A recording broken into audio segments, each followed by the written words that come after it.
একই মায়ের গর্ভ থেকে জন্ম নেওয়া দুটি ছেলে মেয়ে, তারা হয় ভাই বোন। কত কাছের, তাই না? একই মায়ের গর্ভ থেকে জন্ম নেওয়া, অথচ দেখো সময়ের সঙ্গে সঙ্গে কতটা পরিবর্তন হয়, তাই না? কত কিছু আমরা দেখতে পাই। এই মানে প্রপার্টি রিলেটেড একটা বিষয়ের জন্য ভাই বোনের সম্পর্ক, ভাই ভাই সম্পর্কগুলো এখন যদি কেমন নষ্ট হয়ে যাচ্ছে, এগুলো সেই ভালোবাসা, সেই বন্ডিং আমরা আর এখন দেখতে পাই না, তাই না?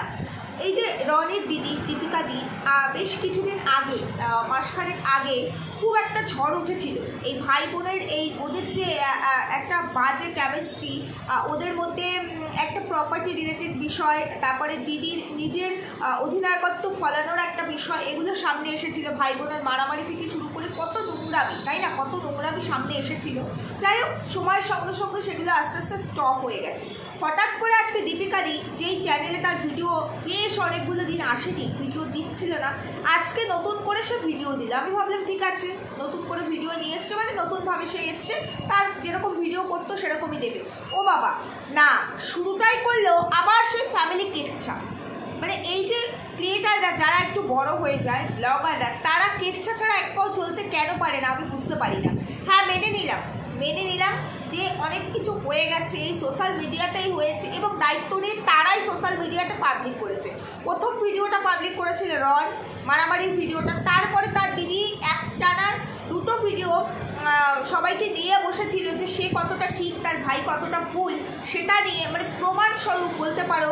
দিদা, মা, কাকিমা এদেরকে নিয়ে বসেছিল, এখানে একটা সালিশি সবার মতো বসিয়েছিল যে শুনে দেওয়া প্রমাণ দেওয়ার জন্য বসেছিল। তারপরে রন একটা ভিডিও করেছিল, এই গেছিল 4টে ভিডিও। তারপরে আর কোনো ভিডিও কিন্তু ওদের তরফ থেকে আসেনি, কিন্তু এটা নিয়ে অনেক বেশি উত্তাল ছিল।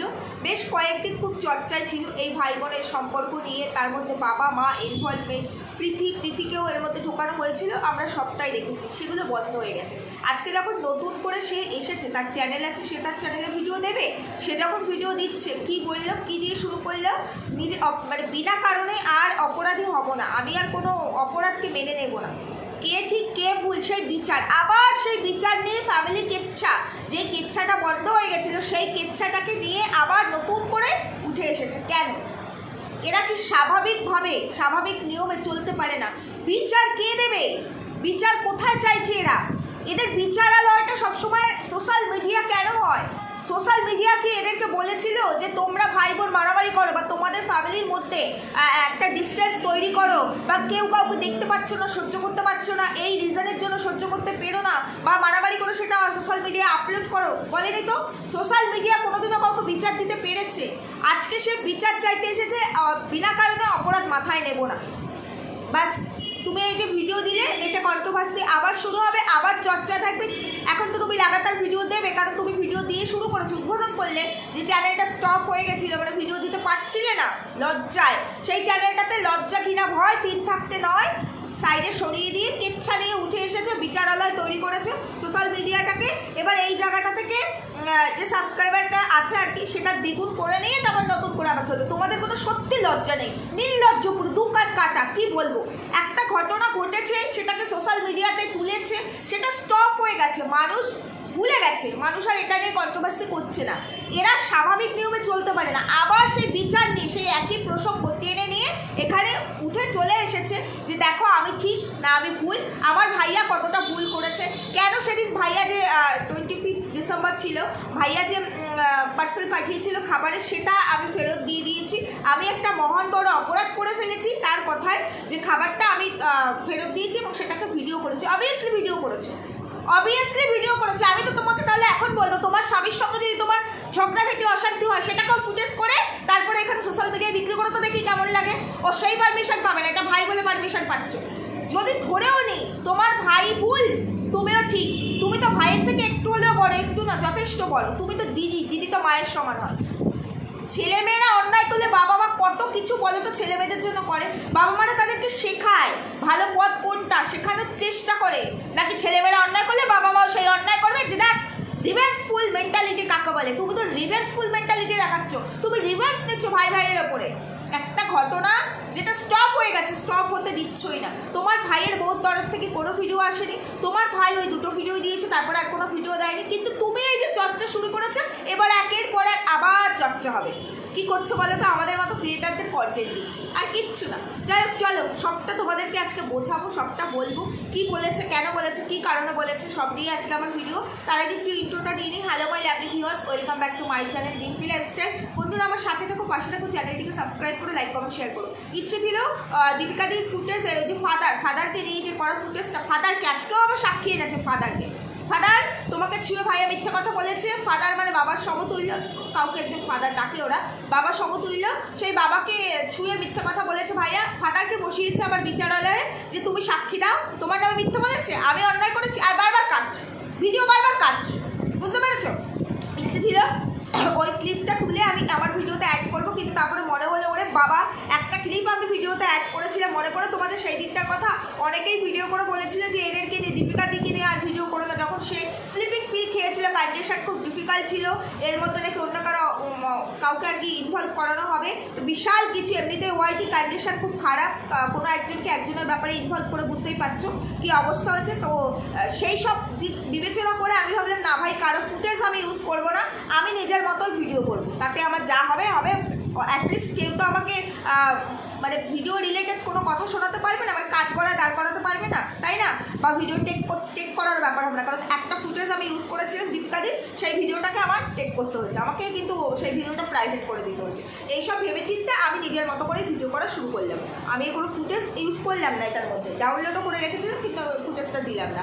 যাই হোক, যেটা বলতে চাইছিলাম, দীপিকাদির নতুন করে আবার অনেক দিন পর, অনেকগুলো মাস পরে নতুন করে তার চ্যানেলে দীপিকা লাইফস্টাইলে ভিডিও দিয়েছে আর কি, ভিডিও নিয়ে এসেছে। এবং সেই ভিডিও কি, সে বিচারালয় বসিয়েছে, সেই ভিডিওতে যে বিনা কারণে সে আর অপরাধ মাথায় নেবে না, যার কারণে ওয়াইটিটাই মানে সোশ্যাল মিডিয়ার প্ল্যাটফর্মটাই তার মনে হচ্ছে একমাত্র জায়গা যেই সোশ্যাল মিডিয়া তাকে বিচার দিতে পারবে। না সোশ্যাল মিডিয়া বিচার দিক বা না দিক, ব্যাংক ব্যালেন্সটা বাড়বে, বুঝতে পারছো? রেভিনিউ, ভিউজ এগুলো জেনারেট হবে।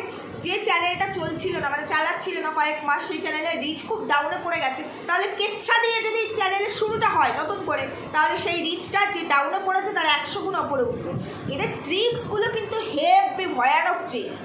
আরে ভাই বোনের মধ্যে দুশ্মনী আছে, শত্রুতা আছে, বা ফ্যামিলি রিলেটেড শত্রুতা আছে, ভেতরের শত্রুতা ভেতরে মেটাও না, নিজেদের মধ্যে মেটাও না, পারিবারিক শত্রুতা পরিবারের মধ্যে মেটাও না, সবাই মিলে এক জায়গায় বসে একটা বিচারালয় তৈরি করো না। সোশ্যাল মিডিয়া কি সবাইকে এক জায়গায়, সব ভিউয়ার্সদেরকে তারা ইনভাইট করো, আমরা যাই তোমার বাড়িতে, তারপরে দুপক্ষকে বসাই, তারপরে দুপক্ষের কথা শুনি। তো এইভাবে শুনে আমরা বুঝবো না। তুমি যখন বলছো তখন মনে হচ্ছে তুমি ওয়েল অ্যান্ড ফেয়ার, তোমার ভাই রন যখন বলবে মনে হবে ওয়েল অ্যান্ড ফেয়ার, যখন তার বউ বলবে ওয়েল অ্যান্ড ফেয়ার। তো আমরা কি করে বুঝবো তোমরা তিনজনেই ঠিক না কোথায় ভুল? এটা বুঝতে গেলে আমাদেরকে ইনভাইট করো, আমরা যাচ্ছি। কি ন্যাকামি আর কি নোংরামি শুরু হয়েছে এগুলো, ভাই বোনের সম্পর্ক নিয়ে নোংরামি, এগুলো মানতে পারছি না। কত নোংরামি করবে এরা, কত শুধুমাত্র পয়সার লোভে এরা নিজেদেরকে কোথায় নামাচ্ছে আর কোথায় নামাবে সেগুলো আমাদের দেখতে হবে, সেগুলো নিয়ে কন্টেন্ট করতে হবে, বুঝতে পারছো? কিছু করার নেই ভাই, আমি কন্ট্রোভার্সি ক্রিয়েটার, এই আলোচনা সমালোচনা করাই আমার কাজ, কুটকাছালি কারো, বুঝতে পারছো? তো কিছু করার নেই ভাই, এরা ফুটেজ চাইছে, আমাকে ফুটেজ দিতেই হবে। আমার মতো অনেকেই অলরেডি হয়তো ভিডিও নামিয়ে ফেলেছে। যাই হোক, যেটা বলতে চাইছিলাম, তো সে সেই সমস্ত কিছু বিশ্লেষণ করা শুরু করেছে। তাহলে চলো শুরু করি 25 ডিসেম্বরে পার্সেল যেটা রিটার্ন করেছিল, তার ভাইয়া পাঠিয়েছিল সেটা দিয়ে। কারণ তার ছেলেটি খুব অসুস্থ, ছোট ছেলেটি খুব অসুস্থ ছিল, জ্বর ছিল, সেই জ্বরের মধ্যে বারবার ডাকছিল রনকে আর তার ওয়াইফ, মানে মিমি আর মামাই আর মিমি তো বললো, যাই হোক ডাকছিল, রাত্রিবেলাও ডাকছিল, মানে রাত্রিবেলা রাত্রি 2-2:30টার সময় তার জ্বর 102-2.5 ওপরে ছিল। ওই অবস্থা সে মামাকে খুব মিস করছিল, মামা আর মামিকে। তো তখন দীপিকাদি ভিডিও করে, এবং ভিডিও করে তার মাকে পাঠায় এবং তার আর কিছু রিলেটিভসকে পাঠায়, যাতে তার ভাইয়ের সঙ্গে তার আগের থেকে তার রিলেশনটা খারাপ ছিল, ডিরেক্ট কথা বলছিল না। তা না হলে তো ওই অবস্থায় আমরা কি করব? আমার মেয়ে অসুস্থ থাকলে, সে যদি এরকম কিছু মানে অসুস্থ, সে যদি তার মামাকে খোঁজে বা দাদুকে খোঁজে, তখন কি করবো? ডিরেক্টলি ফোন করে বলবো যে ভাই একটু কথা বল, বা ভিডিও কল করবো একটু কথা বল। সে সেটা করতে পারছে না, মানে তাদের মধ্যে রিলেশনটা কখনোই ভালো ছিল না। তারপরে কি করলো, সে তার রিলেটিভ থ্রু ভিডিওগুলোকে পাঠিয়ে বললো, তার মানে বলতে চাইলো আর কি, ডিরেক্টলি না, তাদেরকে দিয়ে, মানে সে ছোট হবে না, কেন নিজে তো একটা ফোন করতে পারতো ভাইকে যে আমার ছেলের এই কন্ডিশন, ভাইয়া তুই একটু ভিডিও কলে কথা বল আমার ছেলেটার সঙ্গে। সেটা করেনি, সে তার রিলেটিভস থ্রু ভাইয়ার কাছে খবর পাঠালো যে ভাইয়া যেন একটা ভিডিও কল নিজে থেকে করে আমার ছেলের সাথে কথা বলি। তখন নাকি রন বলেছে আমি তো ডক্টর নই, তো আমি কি করবো?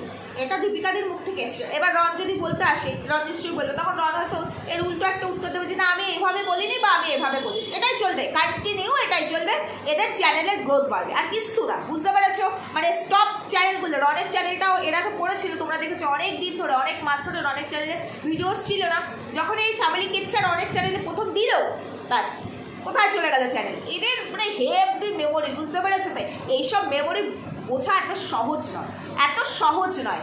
আর এইসব মেমোরি বুঝতে গেলে সবার ফ্যামিলি কেচ্ছা নিয়ে সেখানে তুলে ধরতে হবে, এটাই হচ্ছে ঘটনা।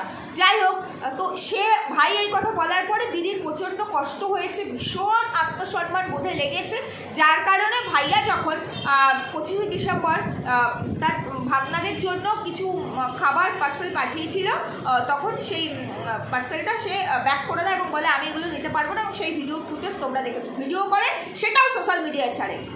মানে এদের প্রাইভেসি বলে কিচ্ছু নেই। ভাইয়ের সঙ্গে আমার গণ্ডগোল অনেক সংসারে আছে, অনেক পরিবারে আছে, আমারও হয়, আমার ভাইয়ের সঙ্গে কোনো কিছু তো হয়তো মিলছে, বুঝছে না, আমরা কোনো কথা শুনছে না, মা বলছে তোর ভাই এই কথা তো শুনছে না, ভাইকে তখন শাসন করলাম, ভাই রাগ করে গেল, আর চুপ কর তুই বুঝিস না, এই সেই অনেক কিছু। সেটা কি সোশ্যাল মিডিয়ায় বলবো? সোশ্যাল মিডিয়ায় তো অনেক পরের কথা নিজের বরকেই বলি না, ভাইকে ছোটো করবো কেন? কারণ আমি জানি আজকে এইটুকু হয়েছে, একটু পরেই আবার আমাদের মধ্যে সব ঠিক হয়ে যাবে। কিন্তু কখন ঠিক হবে না? যখন এটা আমি জনে জনে চাউর করবো, সবাইকে এর মধ্যে ইনভলভ করবো, তখন প্রত্যেকের একটা সেন্টিমেন্ট আছে, ইগো আছে, তখন কিন্তু এই জিনিসটা কিছুতেই সলভ হবে না, কখনোই হবে না। জিনিসটা আর যত সময় যাবে আরও নষ্টর দিকে যাবে। ঠিক বলেছি কিনা বলো? তো এর ক্যারেক্টার হচ্ছে তাই। দিদি, দিদি এ হচ্ছে দিদি, দিদি তো মায়ের সমতুল্য হয়, এই হচ্ছে দিদি, বুঝতে পেরেছো? খাবারটাকে ফেরত দিল, সেটাকেও সোশ্যাল করতে হলো, সোশ্যাল মিডিয়ার মানুষজন গিয়ে বিচার দেবে একে। এখন সবাই রেডি তো? প্লিজ, ইনভিটেশন এসেছে, সবাই রেডি তো? চলো বিচার দেবো, বিচারালয় বসাতে হবে এখন। যাই হোক, গেল। তারপরে এই হচ্ছে রিজন, এটা নাকি জীবনের প্রথম অন্যায় করেছে, অনেক বড় অন্যায় করে ফেলেছে। সেকেন্ড অন্যায় কি করেছে? 2 তারিখের ভিডিও যেটা পাবলিক করেছে, তারপরে সে 2টো ভিডিও সাক্ষী দিতে বসেছিল, সেটা নাকি তার জীবনে, না সেটা না, সরি, প্রীতিকে নিয়ে কোনো খারাপ কমেন্টস এসেছিল দীপিকাদির চ্যানেলে, সেই কমেন্টসে সে লাভ রিয়াক্ট দিয়েছে, এবং রন বলেছে কেন লাভ রিয়াক্ট দিয়েছে। আগে পরের কিছু দেখেনি, কারণ সে যে রিপ্লাই করেছে সেই রিপ্লাইগুলোও দেখেনি, শুধুমাত্র লাভ রিয়াক্ট দেখে রন রাগ করেছে, রিয়াক্ট করেছে, এবং সেই থেকে সেটা নাকি অনেক বড় অন্যায় করে ফেলেছে। তার বক্তব্য, সে তাকেও যে নেগেটিভ কমেন্ট করেছে তাকেও নাকি লাভ রিয়াক্ট দিয়েছে। একদম নয়, একদম নয়। তোমাকে নেগেটিভ কমেন্টস করেছে, তুমি সেখানে লাভ রিয়াক্ট দাওনি। প্রীতিকে নিয়ে যখন নেগেটিভ কমেন্টস করেছে, তুমি সেখানে দিয়েছো। আমরা তার সাক্ষী, আমরা দেখেছি সেই কমেন্টসগুলো। দীপিকাদি, আমরা তার সাক্ষী, আমরা দেখেছি। ওই সময়টা তো ঝড় উঠেছিল, ওদের দুজনের মধ্যে রিলেশনটা যখন ভেঙে গেছিল, মানে আমরা ভেবেছিলাম কিছু হয়েছে, প্রীতি আলাদা, মানে প্রীতি তার বাপের বাড়িতে চলে গেছে, সেই সময়কার ঘটনা এটা, বুঝতে পেরেছো? তুমি যতই এখন সাক্ষী করো, সোশ্যাল মিডিয়ার কাছে সাক্ষী দিয়ে বসেছো না, সোশ্যাল মিডিয়ায় সাক্ষী তোমার কুকীর্তি, বুঝতে পেরেছো? চলো ধীরে ধীরে বোঝাবো। যাই হোক, এই 2টো অপরাধ, সে মহান অপরাধ নাকি করেছে, যেটা তার কাছে অপরাধ নয়। 3 নম্বর হলো গিয়ে ওই 2 তারিখের যে ঘটনা, যে ভিডিওটা, মারপিটের ভিডিওটা, বটি দিয়ে কোপাকুপির ভিডিওটা এখানে সামনে এসেছিল, সেই ভিডিওটাতে তার স্বামী কোথায়? কেন তার স্বামীকে ইনভলভ করা হলো? তার স্বামী কোথায়? আরে রন তো নিজেই দেখিয়েছে, এই যে দেখো, বল তোর স্বামী, যাই হোক, তোর চাকরি রিলেটেড আমি আর বলতে চাই না। তো সেখানে তার হাজব্যান্ডকে তোমরা দেখেছিলে? সেই ক্লিপগুলো কার কার কাছে আছে? দেখেছিলে তোমরা তার হাজব্যান্ডকে? ওখানে তো দেখাই যাচ্ছে তার হাজব্যান্ডকে দাঁড়িয়ে আছে।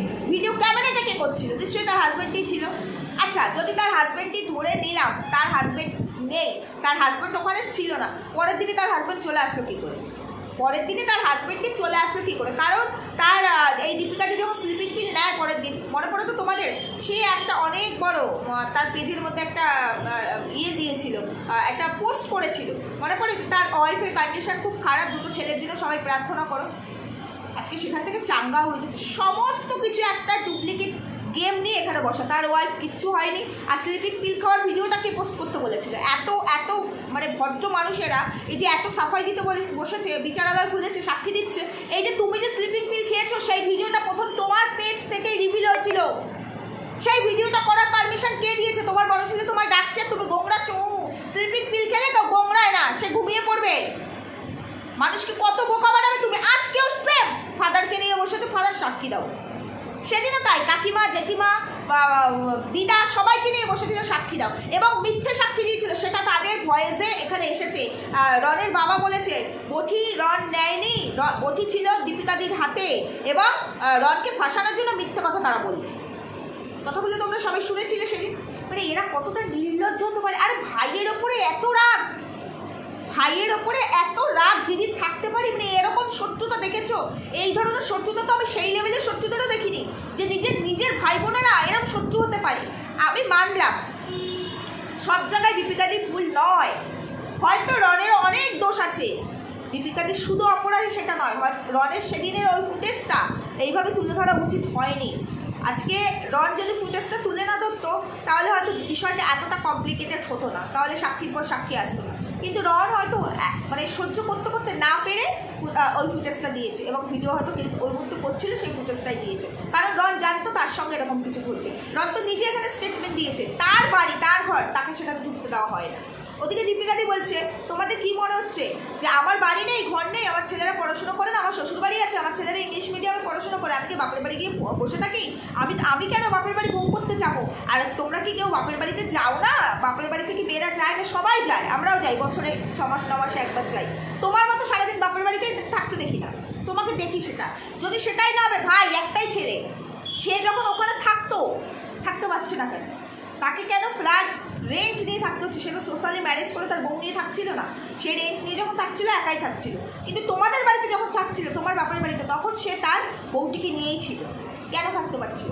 কেন থাকতে পারছে না? কেন এরকম হবে? যদি এরকম কোনো কিছু বাবা মায়ের সঙ্গে তার ছেলের বিয়ে হয়ে গেলে বাবা মা একটু অন্যরকম হয়ে যায়, ছেলেদের বিয়ে হলে তাদের একটা ইনসিকিউরিটি কাজ করে, সেখানে আমাদের কি দায়িত্ব? আমরা দিদি হই বা বোন হই, বাবা মাকে হ্যান্ডেল করে, কন্ট্রোল করে, ভাইকে বা দাদাকে কন্ট্রোল করে, বুঝিয়ে, বৌদিকে বুঝিয়ে আবার সবাইকে একটা সুতোয় বেঁধে রাখার চেষ্টা করি। আমি তো পার্সোনালি তাই করি। আমার ভাইয়ের বউয়ের রেজিস্ট্রি হয়ে গেছে, তারা এখনো সোশ্যালি ম্যারেজ করেনি, এক জায়গায় থাকে না। তারপরেও যদি আমার মায়ের কোথাও আমার ভাইয়ের বউর কথায় খারাপ লাগে বা কোনো কিছু, ধরো ভাইয়ের বউ খুবই ছোটো, এখনো অনেক ছোটো, আমার থেকে বউ খুব ছোটো, গ্র্যাজুয়েশন সবে কমপ্লিট করেছে, অত তো বুঝবে না। ধরো ও হুট করে একটা কথা অত বিবেচনা করে বলে না, মায়ের খারাপ লাগলো, সেই কথাটাকে কিভাবে হ্যান্ডেল করলে দুজনেই ভালো হবে দুজনের কাছে, সেটা করার চেষ্টা করি। মায়ের সম্পর্কে মানে ভাইয়ের বউ সম্পর্কে মায়ের কাছে ভালো ভালো কথা বলবো, ভাই আর মার নামে ভালো ভালো কথা ভাইয়ের বউর কাছে বলবো, এইভাবে দুজনকে এক জায়গায় একসাথে বেঁধে রাখি। এই জন্য ভাই আর আমার মধ্যে কোনো ডিস্টেন্স আসে না, কারণ মাঝখানে মেয়ে থাকলে মেয়েগুলোই কিন্তু দেখবে ওই কাবাব মে হাড্ডির মতো হয়ে যায়, মানে না চাইলেও ওই মাও সব বলবে আর আমার ভাইয়ের বউ সব বলবে, দিদি ভাই এটা হয়েছে, মা বলবে জানিস তো মনে এটা হয়েছে। এবার তাহলে আমাকে কি করতে হবে? আমাকে নিরপেক্ষ বিচার সব ক্ষেত্রে করলে চলবে না, আমাকে বুঝতে হবে যে ওই জায়গাটা আমি পার করে এসেছি, আমিও একদিন ওই রকম ওর মতো জায়গায় ছিলাম, আমিও নতুন কোনো বাড়ির বউ হয়েছি, আমি জানি এই জায়গাটা কতটা ডিফিকাল্ট। তাহলে যখন জানি, তাহলে আমাকে মাকেই বেশি বোঝাতে হবে যে মা তুমি বড়, একটা মেয়ে তার সব ছেড়ে নতুন জায়গায় আসছে, তোমাকে আগে ভালো হতে হবে, তোমাকে আপন করতে হবে, তখন ও নিজে থেকেই আপন হবে, কারণ আমার একটাই ভাই। তাহলে একটাই ছেলে যখন, তখন ভেদাভেদ হওয়ার মানে ডিভাইডেশন হওয়ার ব্যাপার নেই, যে ভাই ঠাই ব্যাপারটা নেই। তাহলে মা তুমি যদি ঠিক থাকো, সংসার পুরো ঠিক থাকবে। তোমাকে ছাড়তে হবে, এই সংসারটা এখনো তোমার, ও আসলে ওই সংসারটা ওর হাতে দিতে হবে, ওকে তুমি শিখিয়ে নিতে পারো, কিন্তু ও যদি মনে করো এটা দিয়ে এটা করবো, তাহলে সেটাই হবে। তুমি ওকে বোঝাতে পারো যে দেখ এক্সট্রিম কিছু করিস না, তাহলে পরে দেখ আমাদেরই তো সংসার, তোরই কষ্ট হবে, এভাবে বলতে হয়। ননদের ভূমিকা যদি এরকম থাকে যে মাকে আর বাবাকে সারাদিন কান পরামর্শ দেবো, তাহলে সেই সংসার কোনোদিনও ভালো হয় না, আর সেই ভাই আর দিদি সবসময় শত্রু হয়ে থাকে সারা জীবন, এদের রিলেশন কোনোদিনও ভালো হবে না, কোনো দিনও ভালো হবে না, আমি বলে দিলাম। আর এই রন আর পিথি বিয়ের পর কোনোদিনও শ্বশুরবাড়িতে গিয়ে থাকতে পারবে না, কারণ এই মাঝখানে এই মানুষটি আছে, এইরকম ননদ আছে। ননদ যদি আজকে দীপিকাদি ভালোই হতো না, আজকে আবার সালিশি সবাই নিয়ে বসতো না, নিজের মতো করে ভিডিও দিত, তার চ্যানেল চলছে, সে নিজের মতো এতদিন ভিডিও দেয়নি, আমার আজকে ইচ্ছে হচ্ছে আমি ভিডিও দিচ্ছি। মানুষ ভুলে গেছে, 2-4 দিন হয়তো সেখানে নেগেটিভ কমেন্টসও আসতে পারতো, যদিও কমেন্ট সেকশনটা বন্ধ করে ভিডিও করে, আজকেও তাই করেছে, কমেন্ট সেকশন বন্ধ করে না 1 মাস ভিডিও করতো, নিজের মতো করে ভিডিও দিত, আস্তে আস্তে ভিডিও রিচ বাড়তো। কীরকম ডেফিনেশন নিয়ে বসেছে এখানে, আবার বিচারালয় খুলে বসেছে। যাই হোক গেল, তারপরে এই যে প্রশাসনের কাছে মানে থানা পুলিশ হয়েছিল, দীপিকাদি করেছিল এটা, সেটা তোমরা নিশ্চয়ই দেখেছিলে। সেখানে দীপিকাদির সাফাইটা কি, পুলিশকে বলেছিল মধ্যস্থতা করতে, যে আপনাকে জানাচ্ছে আমার আর আমার ভাইয়ের মধ্যে এত অশান্তি হচ্ছে, মারধর মারামারি এই সেই, মানে ভাইকে আমি মারিনি, ভাই আমার চুলের মুঠি ধরে টেনেছে, আজকেও তাই বললো, আজকেও সেম কথাই বললো, ও ভাইকে মারেনি, কিন্তু আমরা দেখেছি ও ইনজিউর্ড হয়নি, ভাই ইনজিউর্ড হয়েছে। মানে কত মিথ্যে প্রমাণ আর এখানে দেবে, মানুষের তো চোখ নেয় না, আমরা যদি নিজের চোখে নিজের কানে না দেখতাম আর শুনতাম, তাহলে না বিশ্বাস করতাম। সবই তো আমাদের কাছে ওপেন, কারণ তোমরা তো সবই সোশ্যাল মিডিয়ায় করো, তোমাদের তো প্রাইভেসি বলে কিছু নেই, তোমাদের প্রাইভেসি হচ্ছে পাবলিক প্ল্যাটফর্মটাই হচ্ছে তোমাদের প্রাইভেসি, আর আমরা সবাই তোমাদের বিচার দেবো। যাই হোক, প্রশাসন তো বলেছিল যেমন এই যে আমাদের বৌদি সব ডকুমেন্টস মানে মেডিকেল ডকুমেন্টস সব প্রশাসনের কাছে জমা দিয়েছে সিকিউরিটির জন্য, এও নাকি সাক্ষী প্রশাসনকে বলেছিল মধ্যস্থতা করে দাও, ভাই আর আমার মধ্যে এরকম একটা কমপ্লিকেশন তৈরি হচ্ছে, তোমরা আপনারা সব ঠিক করে আমাদেরকে বুঝিয়ে মানে আমাদের রিলেশনটা ঠিক করে দিই। বা পুলিশ আজকাল এই ধরনের কাজও করে নাকি? পুলিশ কি এই ধরনের কাজ করে যে এই বাড়িতে ঝগড়া ঝামেলা হচ্ছে ভাই বোনের মধ্যে বা ভাই ভাইয়ের মধ্যে বা মা ছেলের মধ্যে, আমরা গিয়ে মধ্যস্থতা করে মানে ওই যে সালিশি সভা যাকে বলে, সালিশি আগেকার দিনে পাড়ায় পাড়ায় বসতো না, একজন মোড়ল থাকতো সালিশি সভা, ওরকম সালিশি সভা বসিয়ে আমরা মোড়লের ভূমিকা পালন করবো, সবাইকে বোঝাবে এবং ওদের রিলেশনটা ঠিক করে দেবো। কখনো করে না। কাকে এরকম বোকা বানাচ্ছ? পুলিশের কাজ কি? পুলিশের কাজ কি? পুলিশের কাজ হচ্ছে ওই যে বলে প্রটেক্ট, তাই না? সেই ধরনের পুলিশের কাজ হচ্ছে আইনত। তুমি পুলিশের কাছে গিয়ে যদি কোনো রকম এফআইআর লঞ্চ না করো, পুলিশ সেদিকে ফিরেও তাকাবে না। কেন তাকাবে? কেন আসবে তোমার ঝামেলায়? পুলিশকে ডাকা না হলে পুলিশ আসবে না। আর পুলিশ কাজ করে মানে লিগালি কাজ করে, ইনলিগাল কাজ করবে না, ইনলিগাল কাজ করতে পারবে না। তোমার তাকে ফোন করতে হবে, তারপরে সে আসবে এবং আসার পরে যদি এফআইআর না হয় তোমাদেরকে নিয়ে গিয়ে বলবে এফআইআর করবে। তোমাকে স্টেপ নিতেই হবে, তবেই পুলিশ আসবে সেখানে। পুলিশ মধ্যস্থতা করতে আসবে কি? এসে তোমার বাড়ির কেউ হলেও করবে না অন ডিউটি। কী সব বোঝায় এগুলো? এগুলো কাকে বোঝায়? এই দীপিকারই এই যে একটা মানে এর যে মেন্টালিটিটাই সত্যি মানে হিংস্র টাইপের, এটা আবারও স্পষ্ট হয়ে গেল। কত মিথ্যে আর নাটক, স্লিপিং পিল খেয়ে নাটক করলো, মারামারি নিয়ে নাটক করলো, সালিশি মানে সবাইকে নিয়ে সাক্ষী বসিয়ে যে দেখো আমার ভাইকে ভিলেন, মানে এখনও চেষ্টা করছে ভাইকে সেই ননস্টপ ভিলেন করার জন্য বসে আছে। ভাইকে কিভাবে কাজ করায় তোলা যাবে, ভাইয়ের লাইফটা সব মিটে গেছে, ওরা ওদের মতো আছে, তোমরা তোমাদের মতো আছে, আর কারো কোনো ছায়া হয়তো পড়ছে না, এক জায়গায় থাকতে পারছে না, ঠিক আছে, সবাই সবার মতো সেপারেট আছে, কেউ কাউকে সহ্য করতে পারছে না, ওরা তো আর নিজের বাড়িতে যাচ্ছে না, ডিমান্ডও নিশ্চয়ই করেনি, তাহলে এখন স্টপ হয়ে যাওয়া উচিত না। না, শত্রুতা করতেই হবে। ওরা ভালো আছে সেটা সহ্য করা যাবে না, ওদের পেছনে লাগতে হবে। তাই আবার নতুন করে শুরু করেছে আবার এদের পেছনে লাগা, মানে ওদেরকে শেষ না করা পর্যন্ত এর মানে কোনোভাবে শান্তি পাবে না। বুঝতে পেরেছো? এর দাবি এর হাজব্যান্ডটিকে কেন এর মধ্যে ইনভলভ করা হলো। তোমার হাজব্যান্ডটি কেন নিজে থেকে, তার তো কেউ কোনো আইডি ফাইডি, সে সোশ্যাল মিডিয়ার কিছু নয়, মানে সে কোনো সোশ্যাল ইনফ্লুয়েন্সার নয়, সে কেন একটা বড় পোস্ট দিয়ে লিখলো আমার ওয়াইফ অসুস্থ, প্রে করো, খুব ক্রিটিক্যাল কন্ডিশন, আইসিইউতে আছে, ঘন্টা ছিল তুমি আইসিইউতে, তোমার কিছুই হয়নি। বুঝতে পেরেছো? সবই ড্রামা ছিল। তোমার হাজব্যান্ড কেন নিজে থেকে এখানে ইনভলভ হলো? তোমার হাজব্যান্ড কি করে পারমিশন দিলে তুমি স্লিপিং পিল খেয়েছো সেই ভিডিও করে এখানে সোশ্যাল মিডিয়ায় পাবলিক করতে? তোমার হাজব্যান্ড কি করে পারমিশন দেয় একের পর এক ভাই বোনের মধ্যে অশান্তি হোক বা যা কিছু মারামারি কাটাকাটি দাঙ্গা যা কিছু হয়ে যাক, ভদ্র শিক্ষিত মানুষ যে চাকরি করবে সে তার ফ্যামিলির কোনো কিছু না বাইরে বিক্রি করবে না। যারা ভদ্র তারা সবসময় চাইবে আমার ঘরের ভিতরে কিছু হলে চারটে দেওয়ালের মধ্যেই হোক, চার দেওয়ালের বাইরে যেন না বেরোয়, সেখানে সোশ্যাল মিডিয়া পারমিশন দিয়ে দিচ্ছে এমনি, সে জানছে না কিছু, বললেই হবে। আরে আমরাও তো সে একই জায়গায় আছি, আমরাও কারো বাড়ি বউ, আমরাও সোশ্যাল মিডিয়ায় কাজ করি, আমাদেরও ফ্যামিলি আছে, রিলেটিভস আছে, ভাই বোন আছে। কী বোঝাতে চাইছো? একদম ভিলেন মার্কা মেন্টালিটি। বুঝতে পেরেছো তো? ওই ছেলে মেয়ে দুটোকে কোনোভাবেই ভালো থাকতে দেবে না। হয়তো কোনোভাবে কানে এসছে যে প্রীতি আর রন এক হতে যাচ্ছে, মানে ওরা হয়তো সোশ্যালি ম্যারেজ করার জন্য প্ল্যান করছে, কারণ এমনিতে তো ফ্যামিলিগতভাবে ওদের বিয়েটা সম্ভব নয় রনের পারিবারিক দিক থেকে। তো সেই জায়গায় আবার উঠে পড়ে লেগেছে, আবারও উঠে পড়ে লেগেছে। আমি তোমাদেরকে আজকে একদম ড্যাম শিওর হয়ে বলছি, যখনই ওরা এক হতে চায় সোশ্যালি, তখনই এই কাবাব মে হাড্ডি মাঝখানে ঢুকে যাবে এবং কোনো না কোনোভাবে ম্যাচেকার করে দেবে। আজকেও তাই হয়েছে, তোমাদের গ্যারান্টি দিয়ে বলছি। গরিবের কথা বাসি হলে ফলে কয়েকদিনের মধ্যে প্রুফ পেয়ে যাবে যে ওরা আবার যখন সোশ্যালি এক হওয়ার জন্য প্ল্যান করছে, এই মানুষটি আবার মাঝখানে ভিলেনের ক্যারেক্টার নিয়েছে। মানে ওদেরকে বিয়ে হতে দেবে না, ওদেরকে একসঙ্গে থাকতে দেবে না। এর শত্রুতা হচ্ছে কি ওই মেয়েটি, আর ওই মেয়েটির কারণে এখন ভাই পরম শত্রু, এর দু চোখের মানে বালি হয়ে গেছে। বুঝতে পেরেছো তো? এটাই হচ্ছে আসল ঘটনা। ভুল বললাম না ঠিক বললাম জানিও। সুস্থ থাকো, ভালো থাকো, দেখা হচ্ছে কালকে, আজকে আর দেখা হবে না, কালকে নতুন ভিডিওর সঙ্গে। টাটা।